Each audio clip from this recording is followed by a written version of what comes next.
Je viens de finir de regarder Your Name. Oh putain. Non pas que je n'ai pas aimé ce film, mais l'histoire raconte la vie de deux adolescents, un garçon et une fille, qui, dans leurs rêves, vont échanger de corps. Donc si vous avez suivi, ça fait le garçon dans le corps de la fille, et la fille dans le garçon du corps. Jusque-là, comme scénario, c'est assez courant. Et puis, le film part en mode tranche de vie. Donc on va suivre les aventures du garçon et de la fille, soit dans leur vrai corps, soit dans le corps de leur petit camarade. Mais je sais que tout le monde a adoré ce film, il a fait un carton phénoménal, tout le monde aime ce film. Mais je vois pas trop comment vous l'expliquer. Ce film m'a laissé un petit goût de je ne sais quoi, pas hyper agréable. Peut-être que j'ai été trop hypé aussi. J'ai regardé le film après tout le monde, je sais qu'il y a eu une hype de fou là-dessus, c'est peut-être ça aussi qui fausse un peu mon jugement. Le film en soi est magnifique, il est très très très beau. Il a un style d'animation un peu particulier, les dessins c'est un peu un mixte entre de la peinture et du manga.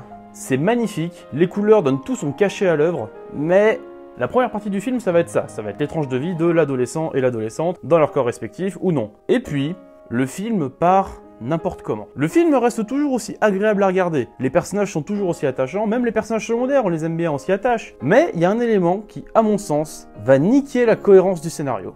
Et vous êtes prévenus, ça va spoiler à un niveau très sévère. Ok, on est contre personnes qui ont déjà vu le film? Super. Le voyage dans le temps. Ah là là. C'est une des choses à exploiter si vous voulez absolument foirer votre scénario. Et ce film le montre, tristement. C'est dommage. Il y a toute une histoire d'amour qui va se construire entre les deux protagonistes. Jusque là, ok, c'est cliché, mais on se dit que le cadre est beau, les musiques sont enchanteresses. Tout nous invite à rester au final avec ce film. Mais bon, le trip bizarre du voyage temporel nique tout, pour moi. Pour moi, ça nique absolument tout. Ça partait pour être parfait, vraiment parfait dans son style de film tranche de vie. Malgré le gros cliché baveux des gens qui échangent leur corps, ça partait super bien. Mais comment dire que le voyage dans le temps, ça marche pas. En gros, on se retrouve avec le garçon et la fille qui échangent leur corps, mais il y a 3 ans d'écart temporel entre les deux. C'est déjà, quand j'ai vu ça, j'étais... Wait, pourquoi ? On comprend pas, ça n'a aucun sens en fait. Donc, le garçon est dans son présent, la fille vit 3 ans dans le passé de l'adolescent, et toute l'histoire va commencer quelques mois avant qu'une comète s'écrase sur le village de l'adolescente. On se dit, bon c'est peut-être elle qui voulait, elle avait toujours voulu vivre à Tokyo, du coup peut-être que sa mémoire se dit, allez hop, je prends sa place. Mais même ça, en fait, ça n'a pas vraiment de sens. Même quand on se dit ça, on se dit, oui, mais c'est con. C'est extrêmement con. Parce que si c'est effectivement un fantôme, elle a qu'à se promener dans Tokyo. Et le film dessert grandement toute l'ambiance poétique qu'il installe avec ça. Parce que du coup, le délire, c'est que à partir du jour anniversaire de la catastrophe, l'adolescent ne va plus changer de corps avec sa camarade. Du coup, il va essayer de rentrer en contact avec elle, ce qui est plutôt normal. Jusque-là, on arrive à suivre. Mais c'est dans sa recherche qu'on se rend compte justement qu'il y a cet écart temporel. Et c'est là que tout est niqué en fait. À partir de vraiment ce moment-là, c'est... Du coup, il va se mettre en tête de la sauver. Alors comment, j'ai pas vraiment compris comment il faisait. Il y a tout un trip avec du saké. Donc je pense que les scénaristes devaient pas mal tourner à ça pendant l'écriture. Mais... le film est très beau. Le film est très très très beau. C'est un des plus beaux films que j'ai vu en fait. Et puis j'arrive pas à exprimer à quel point je suis déçu. Parce qu'on aurait pu se retrouver à la rigueur avec une histoire, ça aurait été classique, mais le garçon et la fille qui commencent à se voir en vrai, et ça commence complètement à niquer leur relation, qui n'est au final arrangée que quand il y a de la distance entre les deux, et du coup qu'ils échangent leur corps. Ça aurait été classique, mais dans l'ambiance globale que le film commençait à poser, il y aurait beaucoup de choses intéressantes à faire avec. Et là, ils se sont dit, on a posé un cadre assez poétique, on va y aller à fond. Sauf que y aller à fond, où il y a une histoire d'amour entre les deux protagonistes, malgré le fait qu'il y ait 3 ans d'écart, certaines vont trouver... un peu sexiste. Certains vont trouver ça beau, et oui, c'est vrai, mais ça fait pas beaucoup de sens en soi. C'est... Je vais rusher la fin parce que vraiment, j'arrive pas à l'exprimer sans répéter que je suis vraiment déçu. J'ai essayé plusieurs fois là de le dire face caméra, mais dès que j'essaie de raconter, j'en ai juste à soupirer et dire mais je suis déçu. Je vais le résumer du coup quand même parce que je vais pas vous laisser sans rien. Le mec du coup arrive à échanger une dernière fois son corps avec la fille, 3 ans dans le passé, je le rappelle, et il va se mettre en tête d'essayer de sauver tout le monde pour que la fille justement survive parce qu'il est tombé amoureux d'elle.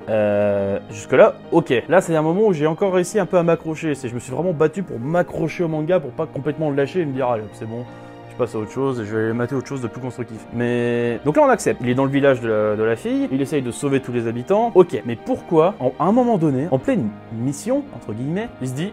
Je vais retourner à mon point de départ. Pourquoi? Quel intérêt, putain? Il est en train de se démener pour sauver tout le monde dans le corps de sa pote. Enfin, sa pote, vous l'aurez compris. Et il se dit, bah tiens, je vais repartir dans la forêt à mon point de départ pour espérer retomber sur elle, qui aurait elle aussi un peu voyagé dans le temps, pour qu'on se retrouve à un point où on est tous les deux au même endroit, au même moment, on arrive à échanger un peu, et au final, chacun retourne dans son corps, et... Pourquoi? C'est un moment que le film a voulu rendre vraiment émouvant. Et ça se voit dans l'ambiance, dans les musiques, dans les plans, dans les couleurs choisies. Mais là, c'est vraiment le moment où j'ai dit, bon, ça fait 1h45 que je suis dessus, je vais me forcer pour le dernier quart d'heure, pour pas le laisser comme ça en fait. Et c'est triste, parce que je me suis forcé en fait à finir le film. Et c'est vraiment dommage. Le film en plus n'a même pas vraiment de message en fait. Enfin si, il a évidemment le message du une fois que tu trouves ton amour, ne le lâche pas. Enfin, tout ce genre de délire. Mais il essaye de l'exploiter d'une manière originale et poétique, sauf qu'il se casse la gueule en fait. C'est comme un serveur qui essaye de porter 10 plats, ça marche pas, il a forcément un qui va finir par valser. Bah là c'est à peu près le même délire en fait. Et bah là ça valse, sauf que bah là où on n'a pas de bol, c'est que bah les deux plats valsent, ils se rentrent dedans, ils se cassent la gueule, et puis bah ce qui est tombé par terre, bah on nous le remet dans une même assiette et on nous dit tenez c'est le film. C'est peut-être très beau, ça fait un joli patchwork de couleurs, mais c'est dur à avaler quoi. Et toi quand t'es au restaurant quand tu sers ça, bah au final t'es comme moi. Ouais c'est bon, c'est beau, c'est joli.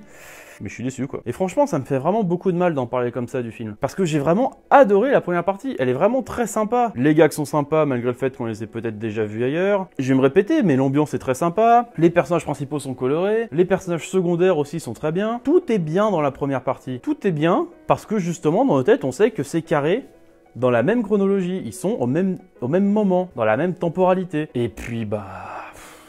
la deuxième partie se dit allez hop. C'est triste. C'est juste triste. Et même la fin du film, la fin du film est très belle aussi, parce qu'il se retrouve 5 ans plus tard. Donc 5 ans plus tard dans la vie du garçon, donc ça veut dire pour la fille, ça fait 8 ans après. Il se retrouve à Tokyo, il galère à se retrouver, ils se croisent une fois, deux fois, trois fois par hasard, c'est à peine s'ils se calculent. La quatrième fois ils se voient, ils se disent bon bah c'est bon, cette fois je suis quasiment sûr, c'est elle que je cherche depuis tout le temps inconsciemment, c'est elle qui me manque dans ma vie. Ils y vont, ils se revoient, et là on est content, on est presque ému, on est là genre ça y est, ils se retrouvent enfin après 5 ou 8 ans selon la personne. Et en fait, le titre du film ne vient que de là, parce que, encore une fois, j'ai spoilé, mais bon, si vous êtes resté, c'est que vous le saviez peut-être déjà. Et bah, c'est à ce moment-là, justement, où ils se demandent vraiment leur nom. Et le film s'arrête comme ça. Ça s'arrête sur les deux personnages en pleurs qui se demandent leur nom. C'est une jolie fin, ça laisse plein de suspens. Mais... c'est sabordé par tout le reste. Je suis tellement triste d'avoir à vous en dire du mal. Quand je regardais la première moitié, justement, je me disais, bah c'est bien, je vais pouvoir en parler d'une bonne manière, dire quelque chose de bien sur le film. Bah ouais, tout ce qu'il y a à dire de bien, en fait, c'est dans la première partie. Il y en a sûrement qui ont adoré cette deuxième partie, et j'espère que tout ce délire du on se cherche, on se trouve, malgré les 3 ans d'écart, il y en a que ça peut faire kiffer, mais c'est pas cohérent, scénaristiquement parlant, ça tient pas debout. C'est comme un très joli château de cartes que tu commenceras en début de soirée, puis entre-temps, bah tu fais des jeux à boire, tu t'en colles derrière la cravate, après tu le reprends, et bah il est moins solide, il se casse un peu, et puis à la fin bah t'as juste quelqu'un qui passe à côté, puis y a tout qui s'effondre, et t'es là genre ouais bah la première moitié était bien quoi. Bah ouais, c'était la première moitié. Vous savez quoi, allez le voir, juste allez voir le film, vraiment. Allez le voir. Si vous l'avez déjà vu et que vous pensez pas comme moi, bah dites-le moi. Défendez le film vraiment dans les commentaires parce que j'aimerais vraiment pouvoir changer de vue là-dessus. J'aimerais adorer le film autant que d'autres personnes l'ont adoré. Mais moi, je vois rien en fait qui fait vraiment tenir le film debout. Et c'est vraiment dommage. Donc voilà, c'était mon premier à chaud sur Your Name. Et je suis un peu triste d'avoir eu à en parler comme ça, sérieusement. N'hésitez pas vraiment à en débattre dans les commentaires et à me faire changer d'avis. Vraiment. J'aimerais vraiment relire vos commentaires, que vous m'apportiez une nouvelle vision, que je revoie le film et qu'au final, je le vois complètement différemment et que j'en garde vraiment un bon souvenir. Parce que là, bah, dans 2 mois, je l'aurais oublié quoi. Faites partager la vidéo aux copains, mettez vos pouces en l'air, abonnez-vous, suivez-moi sur Twitter. Je suis vraiment déçu. Bref, j'espère quand même que cet avis un peu mitigé vous aura plu. La prochaine vidéo sera un à découvert sur un manga que, spoiler, j'ai pas vraiment aimé. Il devrait normalement sortir la semaine prochaine. Du coup, en attendant la semaine prochaine, je vous fais une bise barbue emplie d'amour viril, ayez une bonne vie et à la prochaine.